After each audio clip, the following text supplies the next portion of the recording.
Assalamualaikum warahmatullahi wabarakatuh. Saya Nadia Eliza dari Akuntansi Malam. Saya ingin membahas topik 14 yaitu topik lanjutan penyembuhan uji asumsi klasik. Penyembuhan data pada uji multikolonialitas atau data teridentifikasi multikolonialitas. Uji multikolonialitas dilakukan dengan melihat nilai toleransi value dan variance inflation factor atau FIV pada tabel koefisien. Kriteria hasil pengujian adanya multikolonialitas yaitu sebagai berikut. Lihat pada kolom collinearity statistik. Pada tabel koefisien, tolerance value kurang dari 0,1 atau FIV lebih dari 10 terjadi multikolonialitas. Tolerance value lebih dari 0,1 atau FIV kurang dari 10 tidak terjadi multikolonialitas.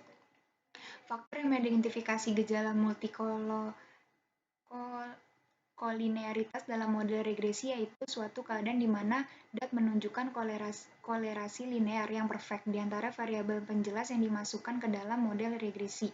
Akibatnya, nilai yang dihasilkan tidak dapat dipastikan nilainya. Solusi alternatif untuk mengatasi gejala multikolonialitas dalam model regresi. 1. Melakukan alternatif uji lain untuk mendeteksi gejala multikolonialitas dalam model regresi atau seperti uji korelasi. 2. Melakukan transformasi data seperti LN, log, lag, dan lain-lain. 3. Mengeluarkan variabel yang berkorelasi tinggi. 4. Melakukan outlier terhadap data ekstrim atau jika diperlukan maka boleh menambah sampel baru supaya sebaran data menjadi lebih bervariasi. Penyembuhan data pada uji normalitas atau data tidak terdistribusi normal. Faktor-faktor yang mengidentifikasi data tidak normal adalah sebagai berikut. 1. Terdapat data ekstrim atau data yang melebihi nilai maksimum ambang batas. 2. Terdapat data yang tertumpuk. 3. Nilai mendekati 0. Nah, ini jenis-jenis grafik histogram transformasi data tidak normal. Solusi alternatif untuk mengatasi gejala data yang tidak normal dalam model regresi. Bentuk grafik histogram ada moderate positive skewness, bentuknya itu SKRT atau akar kuadrat. Ada substantial positive skewness LG10, X atau logaritma 10 atau LN. Severe positive skewness dengan bentuk L atau 1X atau inverse. Moderate negative skewness SKRT K-X, substantial negative skewness LG10 KX, severe negative skewness DN bentuk J atau 1/K-X.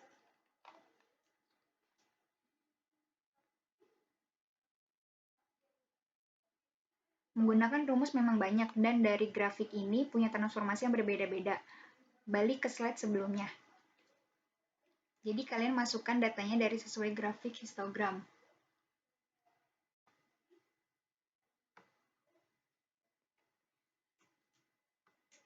Kita udah buka SPSS, lalu langsung saja ke pengujiannya. Terdapat multicol atau tidak. Kita pertama buka analyze, regression, terus kita pilih linear.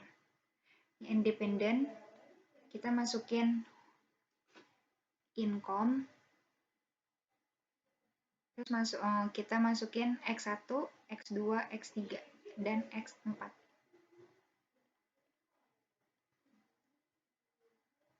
Terus kita pilih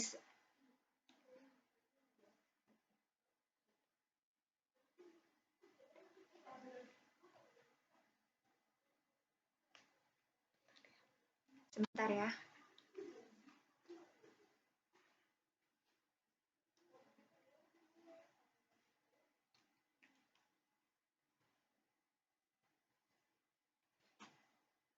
Statistik kita milih Colin, continue, oke.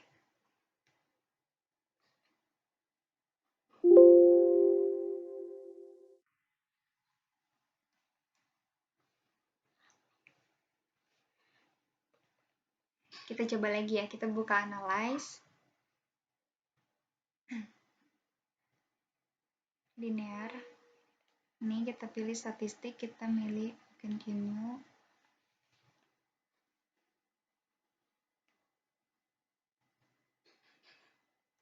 save, oke. Nah, kita lihat data di table coefficient, lihat di nilai FIV-nya, dan ini ada yang lebih dari 10, Maka data tersebut terjadi multi-call. Sekarang kita lakukan penyembuhan uji multi-call. Di sini kita menggunakan pengeluaran variabel yang berkorelasi tinggi, yaitu variabel experience. Jadi, untuk melakukan penyembuhan variabel tersebut harus kita keluarkan. Jadi, kita lakukan pengujian ulang. Pertama, kita buka analyze, regression, terus kita pilih linear, kita masukin ke independen itu yang terap. Kita balik. Oh, kita masukin independen itu tetap sama. Terus yang di independen itu variabelnya yang yang X yang EXP dikeluarkan jadi tinggal 3. Lalu kita pencet OK. Nah, di tabel coefficient sekarang nilai FIV-nya kurang dari 10. Nilai toleransinya lebih dari 0,1. Jadi seperti itu untuk penyembuhan data multi-call dengan cara mengeluarkan variabel yang berkorelasi tinggi. Karena kita mengeluarkan variabel, jadi kita lakukan pengujian yang dari normalitas ke multi-call dan selanjutnya. Karena kita multi-call dan selanjutnya.